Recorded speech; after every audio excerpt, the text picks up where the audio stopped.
A gente agora vai trazer aqui uma entrevista especial para você no CNN 360. Nós vamos ouvir agora um conhecedor bastante experiente da cena política no Brasil. Ele se aproximou do presidente Jair Bolsonaro, ele deu conselhos ali em busca de um tom mais moderado, que foram atendidos num momento, deixados de lado no outro, e chega agora para dizer para a gente como é que vê essa nova tentativa do governo de emplacar aí um quarto ministro da Saúde em cerca de um ano, no momento em que o Brasil se aproxima dos 300 mil mortos pela Covid-19. Eu estou falando do ex-presidente da República, Michel Temer. Presidente, um prazer recebê-lo aqui no CNN 360, sempre muito bom ouvi-lo. Vi que o senhor foi vacinado, tenho inveja, uma boa inveja, mas tenho inveja disso. Seja muito bem-vindo, o senhor me ouve bem? Ouço bem, muito boa tarde a você e a todos. Obrigada. Presidente, eu vou começar falando um pouquinho a respeito da pandemia, né? Um assunto inescapável. Eu queria ouvir um pouco o senhor. Muita gente agora dizendo que o presidente Jair Bolsonaro, vendo o resultado da condução que o governo federal está apresentando agora, um saldo que a gente consideraria inimaginável, quase 300 mil mortos, ontem quase 3 mil pessoas mortas em 24 horas, o estado de São Paulo não tendo mais condições de internar gente em algumas cidades, Rio Grande do Sul, Paraná, enfim, lugares onde o presidente teve votação expressiva, hoje enfrentam um lado muito amargo da pandemia. O senhor acredita que há, de fato, sinais de uma mudança de atitude do presidente Jair Bolsonaro, que estimulou a aglomeração, que chegou a criticar, inclusive, o uso de máscaras? O senhor acha que é possível um novo pacto social para o enfrentamento da pandemia sob Jair Bolsonaro? Olha, Daniela, em primeiro lugar, eu quero dizer a você que você acabou de dar todos os argumentos que levariam à convicção de que o presidente estaria num grande momento para fazer uma modificação da postura anterior dele. Você veja, novo ministro da Saúde, a situação se agravando cada vez mais, pandemia número 1, número 2, número 3, enfim, apavorando o país todo. A meu modo de ver, o presidente poderia, neste momento, ainda é tempo, e acho que o povo, de alguma maneira, se agradaria em ouvir ou verificar um fato desta natureza, ele poderia fazer eu até sugeriria, se me permite, uma espécie de uma coletiva, né? Uma coletiva formal que o presidente desse a toda a imprensa brasileira, dizendo mais ou menos o seguinte: olha aqui, durante um bom tempo eu entendi que não deveria patrocinar muito a ideia da vacinação e tudo isso, mas eu vejo que a situação se agravou enormemente. E, naturalmente,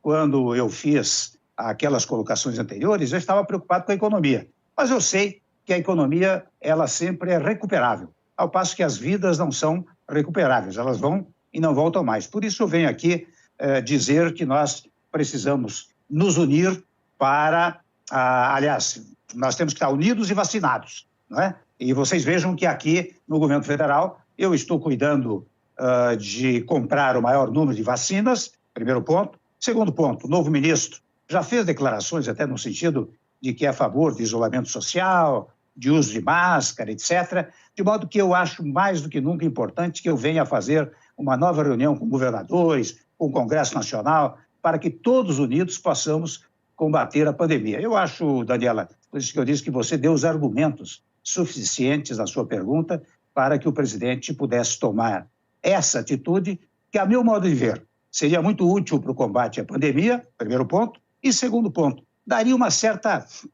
digamos, um respiro, uma tranquilidade para o povo brasileiro, que o povo brasileiro, o que mais se preocupa é com essas divergências em torno da vacina, né? Se todos estiverem unidos, eu acho que facilita muito até a ação governamental. Muita franqueza. Presidente, boa tarde. Aqui quem fala é Glória Vanik. Queria agradecer a presença do senhor aqui junto com a gente. Primeiro, a Dani até adiantou, né? A gente sabe que o senhor já tomou a vacina e nós estamos entrando agora no quarto ministro da Saúde, um médico, inclusive, agora nesse período de 1 ano. Eu queria fazer uma pergunta aqui 2 em 1 para o senhor. O senhor acredita que, já que estamos entrando no 4º ministro da Saúde, que o problema está mesmo no ministro da Saúde, ou seja, nas pessoas que ocupam o cargo de ministro da Saúde? Essa é a primeira pergunta. E a segunda pergunta, como o senhor tomou a vacina, o senhor como pessoa pública, que já ocupou a cadeira também de presidente da República, o senhor acha que é importante a figura do presidente da República aparecer tomando a vacina? Eu acho, Glória, fundamental que isto pudesse ocorrer. Eu confesso a você, em várias oportunidades, eu tenho dito até muito modestamente, né, que o presidente acabou perdendo uma grande oportunidade logo no início, em que se deu o começo da pandemia, né, para que ele centralizasse essa atividade de combate à pandemia, centralizasse a história da aquisição das vacinas, não é? Ele se transformaria, penso eu, num herói nacional e até um exemplo para a América Latina. Mas é sempre tempo. Agora, eu reconheço que o ministro da Saúde, todos eles que passaram pelo Ministério, sempre tiveram muito diálogo com o presidente. Aliás, quando um ou outro saiu, foi precisamente em função de divergências referentemente à administração da saúde no governo. Então, é claro que este novo ministro, pelo menos pelas notícias que eu tenho tido nesses 3 últimos dias, né? Como disse antes, ele tem posições mais ou menos compatíveis com aquilo que todos imaginam. Ou seja, cumprir os protocolos, vacinar todo mundo, né? Eu acho que a figura do presidente, dizendo aquilo que eu sugeri antes, em resposta à Daniela, poderia ajudar muito nisso. Agora, não basta ter o ministro em contraposição à figura do presidente, e nem, naturalmente, o presidente contraposto ao ministro. É preciso que haja um diálogo entre eles e que eles, ambos, possam vir a público para fazer aquilo que, de alguma maneira, estão tentando fazer, mas não vem à luz com muita clareza, né? Eu acho que o ministro da Saúde é importante, sem dúvida alguma, ele é o gestor da pasta, mas ele tem que ter orientação do presidente da República no sentido de um combate muito seguro, muito firme, muito tranquilo em relação à pandemia, né? É o primeiro ponto. O segundo ponto, você me perguntou da vacina, né? Se eu tomei a vacina, etc. Eu tomei a vacina e... eu sei que claro, o senhor tomou. Logo ao tomá-la, eu disse... Mas eu queria saber, assim... Desculpa, eu queria saber só a postura ali do presidente da República aparecendo, né? Tomando a vacina. Qual, para o senhor, na sua opinião, se é importante perante a sociedade? Seria de uma utilidade extraordinária, né? Porque dá o exemplo. Você sabe que a figura do presidente da República, de alguma maneira, é o exemplo, assim como a palavra do presidente tem um peso extraordinário, também os gestos presidenciais têm o mesmo peso significativo. Então, se o presidente viesse a público para tomar vacina, aliás, é interessante, você está fazendo uma proposta que poderia até anteceder essa coletiva, né? Que eu propus antes, né? Se ele viesse a público, eu vou tomar vacina, não é? Não sei se chegou o momento dele ainda, pela idade, também não pode furar para não dar o privilégio, né? Mas ele toma a vacina, aquilo é um gesto que tem uma significação extraordinária. E este gesto poderia alicerçar as palavras que depois ele viesse a pronunciar, lançando um plano, né, de combate à pandemia. Aliás, eu digo sempre, com muita franqueza, o que falta ao governo, talvez, seja um plano de governo, né? Que o povo saiba o que se vai fazer em cada um dos setores, especialmente no setor da saúde. Bolsonaro vai fazer 66 anos, presidente. Ainda leva um tempinho para chegar a vez dele, mas os auxiliares estão dizendo que sim, ele decidiu se vacinar. Se vai divulgar ou não, aí já é outra história.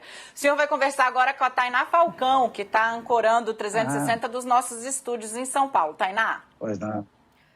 Olá, boa tarde, presidente. Eu vou continuar nesse assunto, saúde, mudança de postura e tentar fazer um comparativo aqui para pedir a sua avaliação entre o ministro Pazuello, que já disse no passado que um manda e outro obedece, usou esse jargão num dado momento, quando questionado sobre a sua autonomia à frente do Ministério da Saúde, na época da contratação da vacina Coronavac. E agora, ainda que de forma suave, o novo ministro, o futuro, aliás, ministro, assume com um discurso um pouco diferente. Hoje ele falou da política, que a política pública é do governo federal, óbvio, mas que o governo confere uma certa autonomia ao ministro, aos seus ministros de uma forma geral, cobrando resultados. A pergunta que eu lhe faço, você já tendo ocupado o cargo de presidente da República, é, numa situação como essa, qual é o limite da independência de um ministro e da interferência de um presidente no trabalho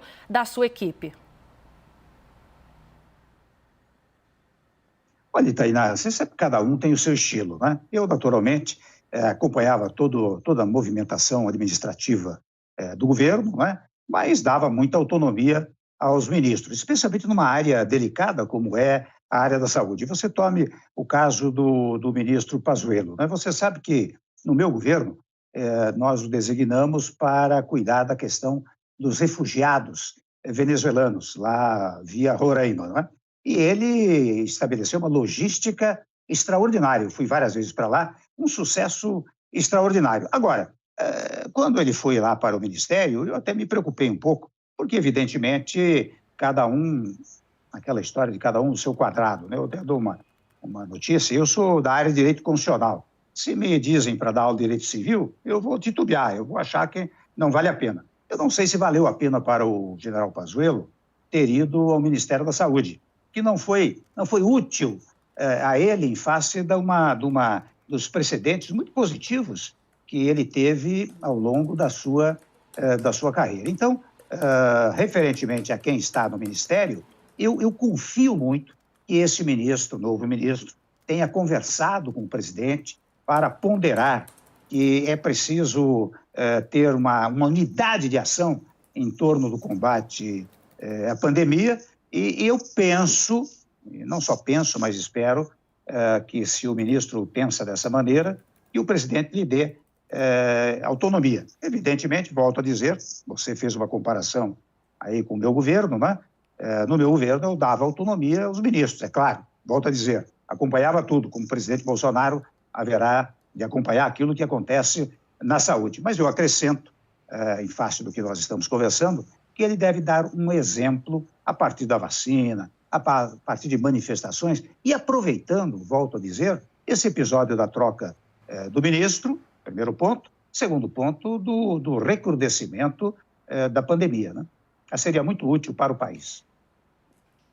Presidente, a gente vai trazer para essa conversa agora, o senhor já esteve aqui conosco no CNN 360 outras vezes, sabe que a gente faz sempre a conversa da forma mais ampla possível. A gente vai trazer o Yuri Pita, aqui, nosso analista, para falar com o senhor, mas antes eu queria jogar um ingrediente aqui, um esquenta, para puxar um pouquinho para a política, que é a seara que o senhor conhece com tanta propriedade. Um personagem com o qual o senhor conviveu bem de perto, estou falando do ex-presidente Luiz Inácio Lula da Silva, voltou à cena política e acabou movimentando bastante o jogo. Eu queria saber como é que o senhor avalia essa volta do Lula à seara política e se isso acaba de vez com a tentativa do centro de construir aí uma espécie de terceira via, que não havia se notabilizado até agora. E com a chegada de Lula, esse caminho parece ainda mais congestionado, sim ou não? Eu acho, Daniela, que, na verdade, nós não devemos abandonar a ideia de uma outra candidatura. Evidentemente, o ex-presidente Lula, pelo menos no discurso que fez, convenhamos, fez um discurso de quem quer ser candidato. Evidentemente, até este momento, ele ainda não está elegível, né? Porque a decisão do ministro Fachin apenas transfere a competência do processamento de Curitiba para Brasília, né?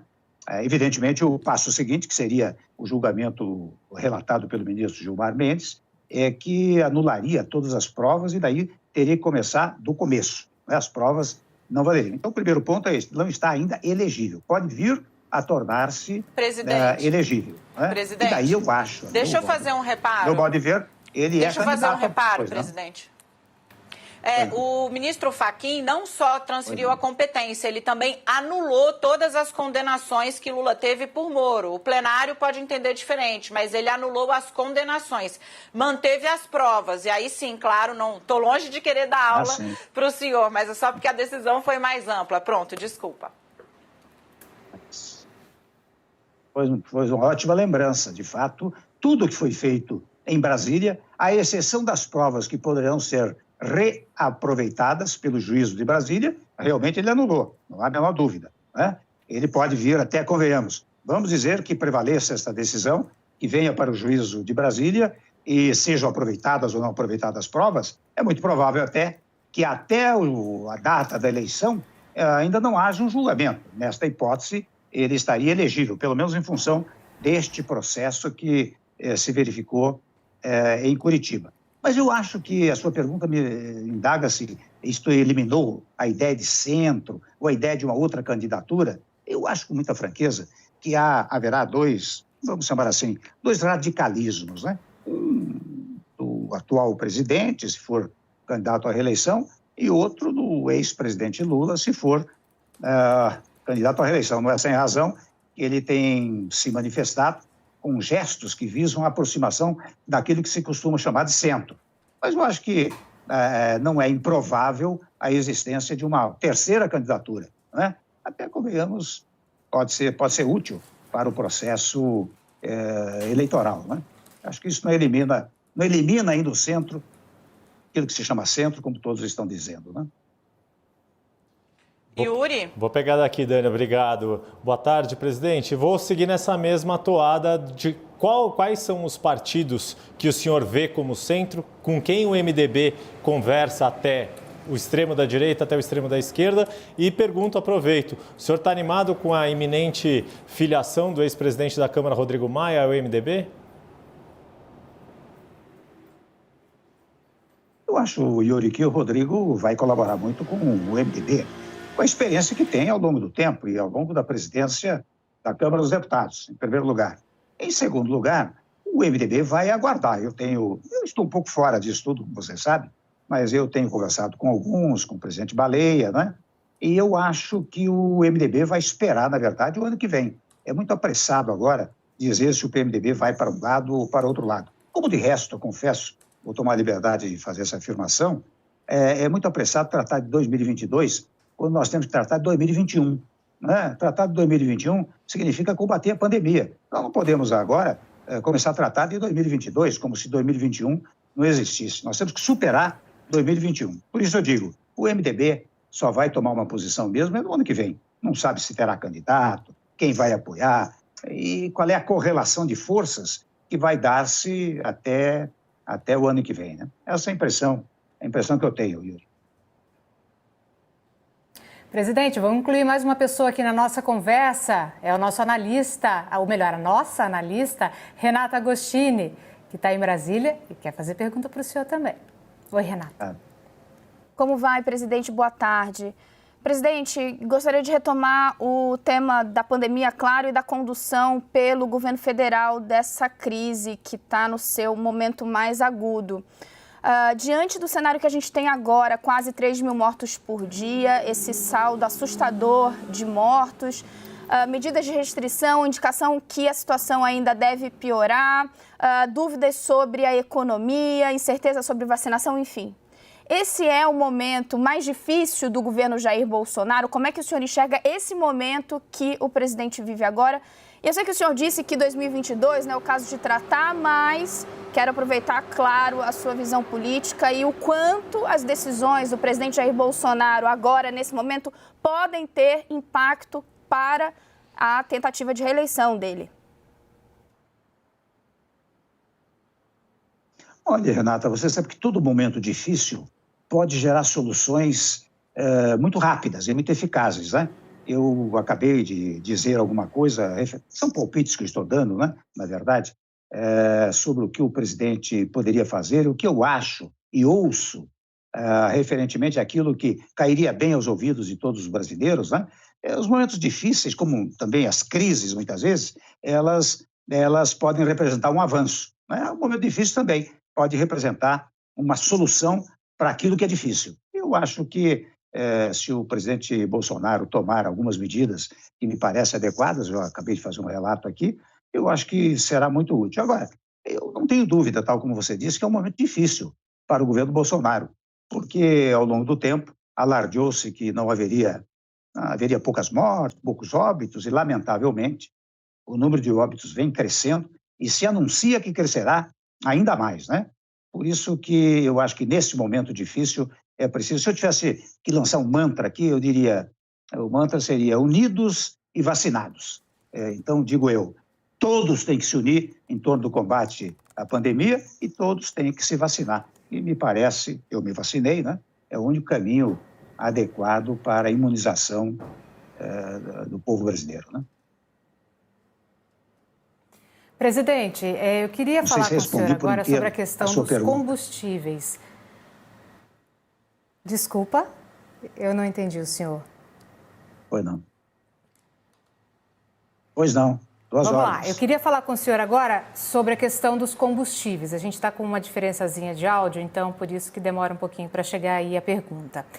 O senhor vivenciou de perto, em 2018, a questão da paralisação dos caminhoneiros e agora nós estamos aí vivenciando aqui no Brasil, né, desde o começo do ano principalmente, uma sequência de reajustes dos preços do diesel e também da gasolina. Como que o senhor enxerga, diante de tudo que nós estamos passando agora, que seria a melhor forma de lidar com a questão da Petrobras? Nós vemos ali o presidente Jair Bolsonaro fazendo, inclusive, a troca ali de direção na Petrobras. Eu passei por isso, você se lembra bem, né, Glória? Eu tive a greve dos caminhoneiros, sim. A primeira coisa que fiz foi montar um gabinete de crise que se reunia de manhã e reunia-se no fim da tarde para fazer uma avaliação. E aquilo durou 8, 9 dias, 10 dias depois, nós fizemos um acordo e superamos aquela questão, que era a mesma questão do preço do combustível, preço especialmente do diesel, né? O que é que eu tenho proposto, Glória, em função deste problema que eu vivi e que agora está sendo, possivelmente, venha a ser vivido, né? Eu tenho a impressão que a Petrobras poderia fazer um fundo, talvez com não sei se pegando verba dos acionistas, né, dividendos dos acionistas, mas aquilo que coubesse à União, ela poderia fazer um fundo para enfrentar situações desta natureza. Ou seja, quando se desse um aumento, praticamente, vamos dizer, indispensável, do diesel, ao invés de aumentar, não é? Ela pegaria verbas daquele fundo para compensar o eventual aumento. Acho que esta seria, eu até falei isso há pouco tempo numa revista especializada, e estou insistindo nisso, porque a experiência que eu tive no passado e que tem sido experimentada agora, né, revela que seria extremamente útil, até mais tranquilizante, porque tanto o Petrobras como os usuários de diesel, né, dizem, bom, se acontecer alguma coisa para ter aumento, vai ter um fundo lá que vai subsidiar, vai compensar o aumento. Se não puder compensar por inteiro, compensa uma boa parte. Eu acho que seria a melhor solução para o presente momento, né? A gente conversou aqui com o ex-presidente da República, constitucionalista, advogado, Michel Temer. Muitíssimo obrigada, presidente, pela entrevista. Fiquei feliz de ver o senhor vacinado, mais uma pessoa vencendo, né, essa doença que está nos tirando tantos, né, tantos em todos os setores. O senhor mesmo perdeu uma figura importante para a criação do MDB, não é mesmo, nessa semana. Então, agradeço muitíssimo a participação do senhor aqui. Por favor, volte sempre. Estamos de portas abertas. Obrigado. Boa tarde a vocês.